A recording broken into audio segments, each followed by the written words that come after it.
Oh good, you made it. Before we really get into it, I want to say it's really great to see so many familiar faces in the crowd tonight.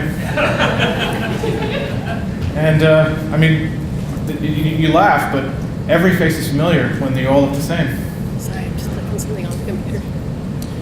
So, I am Brennan Cole. I am the guy that they hired to open for Naughty Dog. So while you're waiting for that, you know, my job is to talk about accessible gaming for blind people and entertain you a little bit as well, because that's just who I am. Like, they didn't tell me to entertain you, I'm just going to. Hashtag GAConf, hashtag open for Naughty Dog. All right, so all these self-help books on public speaking will say, start with jokes. So I did. But that is also a segue, because my time as a gamer actually started with a joke. It was a joke played on me by my older brother, who decided it would be fun to prank his 6-year-old younger brother. Back in the days of Super Nintendo and Super Mario Brothers, my older brother comes up to me one day and says, "Hey, would you like to play some Mario Brothers?" Now, I actually, even my 6-year-old self, had completely dismissed the idea of video games at that time, because the word video was in them. That means you have to have eyes to play them. I can't do that. I don't have those. Nevertheless, he got me to agree, and though I felt silly, I took up the controller, and he started the game. Before I knew it, I was, collecting coins, jumping over pits, breaking bricks, defeating Koopas, and rescuing princesses, and all that fun stuff. And somehow I just managed to beat the entire game, and I was shocked. But then the truth was revealed. You see, my brother, in his connivance, had handed me the unplugged second-player controller, whilst he played the entire game and beaten it, and told me that I was achieving all of those things when it was all him. So I was crushed as a little tiny child, and even though that was really disturbing to me and disconcerting to me, I think subconsciously something kind of clicked with that, because I don't think I realized it at the time, but I vowed that I would beat a game on my own, without his help, without any sighted help. I would do it. That was my vow that I made to myself.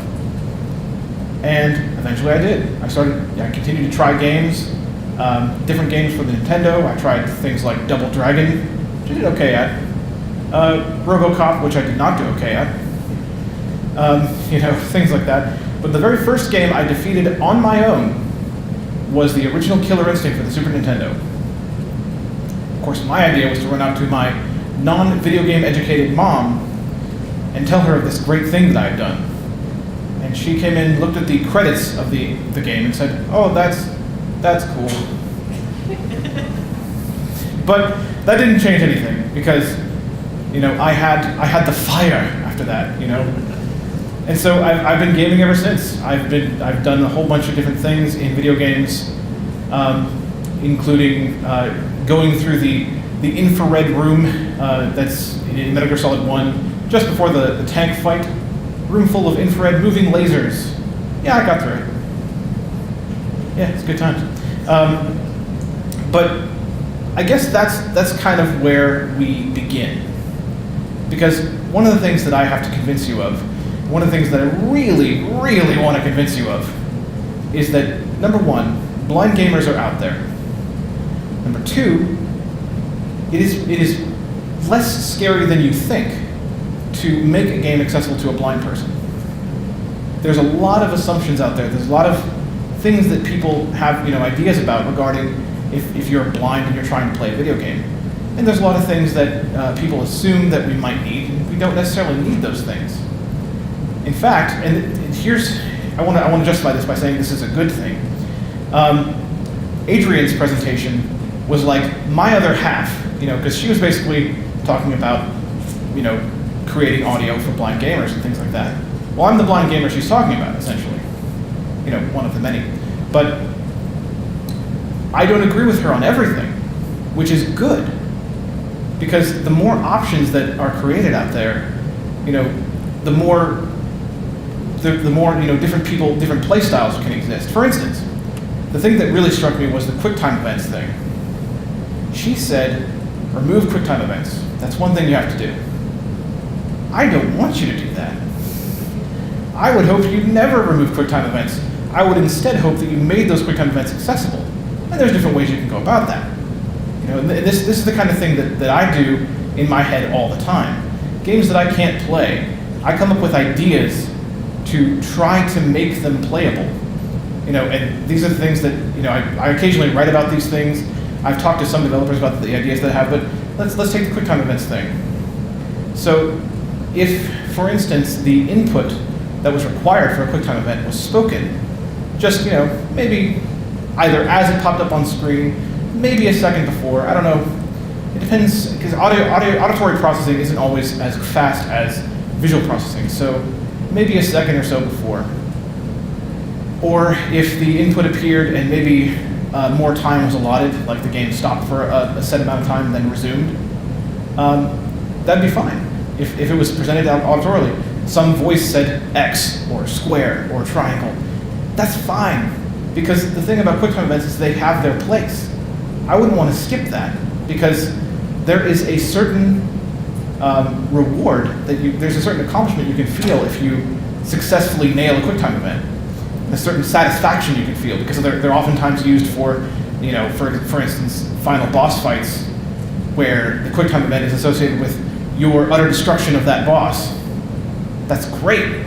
That's a great time to use a QuickTime event, and it makes the player feel good. So no, I wouldn't want those removed. But it's good though that all those options are on the table, because the more options that can be created for accessibility, then the more developers have free reign, and the more players have free reign to explore the option that they like. So one of the ways I want to kind of get across that accessibility for the blind is not as scary as you might think, is by talking about something called, that I call anyway, accidental accessibility. And that is those situations where, and I've encountered quite a few of these, we are able to play a game that we weren't intended to play. And one of the best examples that I can think to discuss accidental accessibility, if you've ever played this game or even seen footage of this game, this might shock you. Resident Evil 6 is almost entirely playable by the blind. Almost. Not completely, but almost. And almost counts for a lot when you're blind. So we'll accept almost. The reason for this is because of one design choice that the developers made. And I just know that it was not made because of blind people, because I can understand how it might help a sighted person too, but it just happened to help us. So to describe this, when you are walking through the game, there's a button you can press that brings up your map. It brings it up on your character's PDA. They all have PDAs, because of course they do. And so you press this button, it brings up the map. It also points the camera at your next objective. Well, as it turns out, they designed the game so that moving forward moves in the direction the camera is pointing. So, if you hold the button that brings up the map, the camera is pointed at your objective. So you press forward, and you're automatically walking toward your next objective. This was actually made a little bit weird because for some reason when your character's looking at their PDA, I guess to make it more realistic, they walk really slowly. So it actually slowed down the game for us considerably, which is really awkward in dramatic moments. Like, we gotta run, we gotta go. And you're like,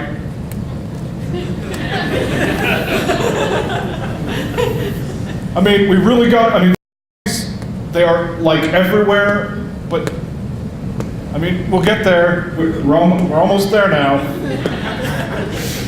But it's still hilariously fun. Like, the point is, none of that matters because we can play the game.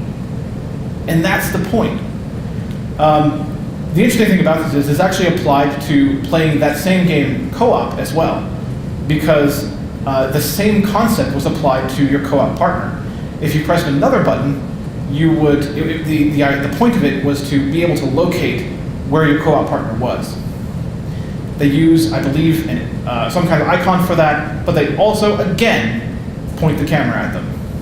So, if I'm playing co-op, I can hold that button down and just press forward and follow my co-op partner step for step through the game.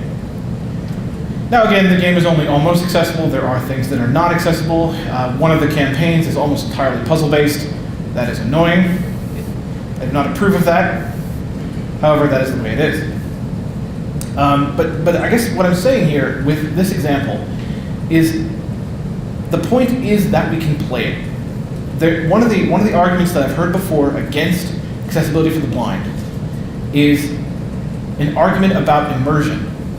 And that argument tends to go, well, we technically could make this item on the ground. We could make that make a sound so you could find it easier. But this item is like a clip of ammo. And clips of ammo, under realistic circumstances, do not make noise when they're just laying on the ground. I hope not, anyway. However, so I guess the argument here is doing that would not be realistic and would break immersion. But I say to you that if those things aren't done, we can't play the game anyway. That the immersion is created for us more by the story and by what's actually happening around us and the use of audio and things like that than it necessarily is the gameplay. Audio is huge. I mean, audio is how we play games, basically. And we're the ones who will notice the tiny things in audio. I mentioned this in a panel I did back in 2014 at GDC, but there is a game that, it's kind of popular. It's called Kingdom Hearts. It's got a following. But in that game, and the thing is, almost every sighted person that I tell this to just gasps because they never realized this. In that game, you can equip different weapons called keyblades. Well, did you know that depending on which keyblade you have equipped, the footstep sounds are all different, the sounds of you swinging your weapon are all different, and the sounds of your weapon striking something are all different, depending on which one you have equipped. That's impressive. That's amazing. And that's probably a design choice that was made, just for differentiation's sake. But it's just, the audio designer did the right thing there. Ambient noise is huge. It's a huge help for playing a game of, especially when you're blind. You can use that ambient noise to find where you are, especially with ambient noise with not just like the general rumble of a certain type of room or the general way the air moves in a certain type of room, but I mean, even objects in that room. Like, if there's a machine in the room, even if it has no importance to the actual game, it can be used as an orientation point. So that should make a sound if it's, active. Now, this again goes back to my accessibility argument, though. If you want us to be able to find something, and this is why it's probably more likely that accessibility for the blind will be kind of its own mode in a game where it exists, because we don't want to take away anything or change the experience for anyone else. We just want to be able to play the game. So if it has to be another mode, that's fine. But things that we need to be able to find should make their own sound. Going back to Resident Evil 6, I can play most of the game, I can get to where I'm going next, but all along the way, I am missing constantly crates to smash with coins in them, extra ammo in them, things like that. I miss those all the time.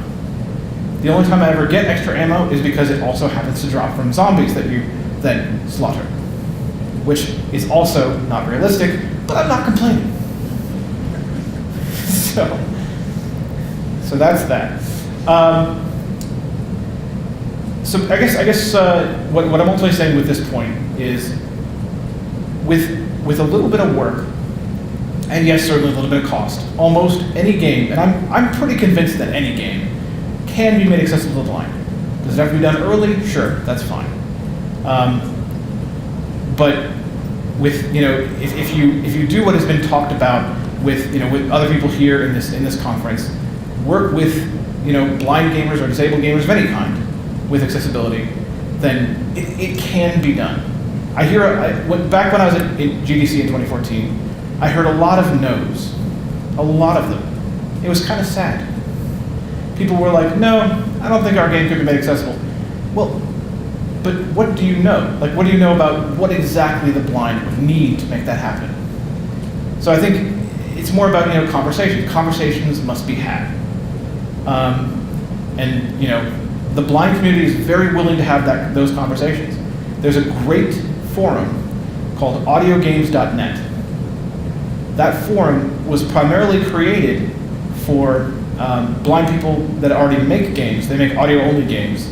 There are blind game developers out there. They're a little bit small, usually one people, maybe two if you're lucky. And they'll make audio-only games. But it kind of grew and expanded because a few, not many, but a few game developers found it and started using it to contact us about testing, possible games that they're making. So that's a great resource right there, audiogames.net. You'll find a bunch of blind people that really, really, really want to play games.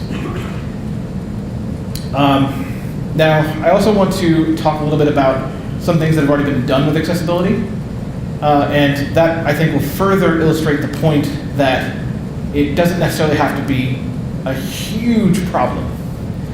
So, it was mentioned, there was a game called Skullgirls that was mentioned before, and that's a fighting game. It's a fantastic fighting game, 2D fighting game, and fighting games by their very nature are very accessible because you're in 2D. Your stereo panning is going to tell you a lot. It's going to tell you where you are in relation to your opponent, how far away you are from them, and what side you're on. And besides the initial sound effects of the game and the moves and combos, that's all you need to know. But the only problem that's presented is tutorials and things of that nature, and training modes and story modes, which in Skullgirls, until they released their latest patch, the story mode was also all text, just text. Now, the developer of Skullgirls was willing to work with us, and he did so at first with a very, very simple solution. Every time text appeared on screen, that text was automatically copied to the clipboard. This is only on the PC version, of course. Automatically copied to the clipboard. Then, we would use a third-party application that connected to our screen readers that would read any incoming text from the clipboard. If the clipboard was changed, it would read that text. So with those two things working in tandem, basically the game became 100% accessible. Every time we moved to a menu option, well, that menu option's text was copied to the clipboard and it was automatically read. Every time we clicked, if we clicked on story mode and started the new story, well, that text that came in was automatically read. Tutorials, automatically read. Everything. So just like that, with that simple fix, the game was made 100% accessible. Now, later on, the same developer actually incorporated the API for the screen reader, JAWS for Windows. He actually incorporated that into the game itself. So there was no need to copy text to the clipboard, because now the game interfaces directly with the screen reader. So that's something to consider. The screen readers have APIs. If you want to figure out how to work with them, then that's beyond my programming ability. But yeah, they're out there, and you can make an application read certain things with an existing screen reader. Also, something to mention, things like Injustice and Mortal Kombat 10. They have also included blind accessibility in little ways too. Adrian mentioned earlier that they used limited amounts of punching and kicking noises, as well as the yells and cries and things of that nature. But that's not all. They also implemented a system where if you are standing, or your opponent is standing near an interactable environmental object, something you can throw at your opponent or something you can leap over, there is a tone that will play if you have this feature turned on. There's a tone that plays depending on who is standing near that object. So if you know which side you're on, and you hear that tone, you know that you are standing near that object. Or if it's on the other side, you know that your opponent is. In MKX, that added additional, the audio cues added additional things like knowing when your super meter was full, things like that. Just little things like that made the game more accessible than it was. And let me tell you, if you make a game accessible to the blind, and I think really to any community, but the blind is the one I know most about because it's the one I represent. But if you make the game accessible to us blind people, we are so loyal. We will love you forever. I mean, like, we will, we're still talking about, NetherRealm and their accessibility. Like, we just recently found out, thanks to someone that actually got an invite, that the same accessibility features are already in the Injustice 2 beta. Like, the game's not even out yet, but the accessible audio cues are already there. And we tweeted about that so much because it's great. It's because it's something that was included for us, and that's fantastic because there's not a lot of that out there. You have no idea, none at all, what I would give to be able to play, I don't know, The Last of Us, #GAConf, #open for Naughty Dog. I planned that joke.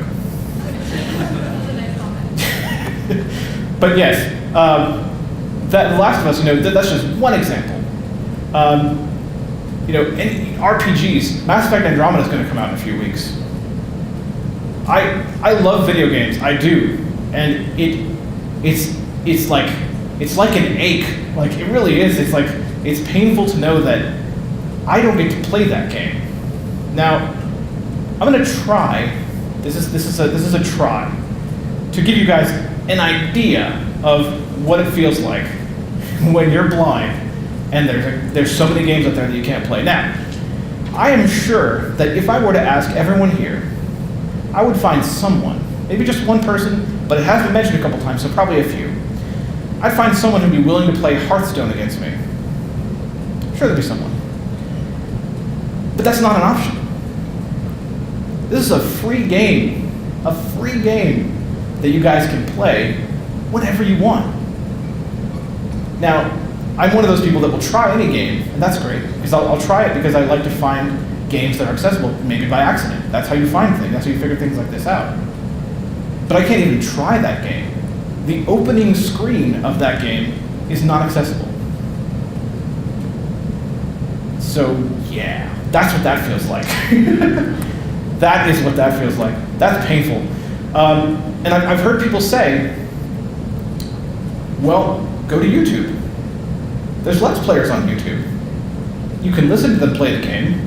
That's cool, right? Well, okay, so number one, yes, that is kind of cool. Let's Players can be cool people. They can be funny, they can be entertaining, but guess what? It is still their experience. Listening to a game is all well and good because you can still enjoy the story that way. But you have to know that being the one behind the controller, being the one that makes the moral decisions in whatever game it is, that means something.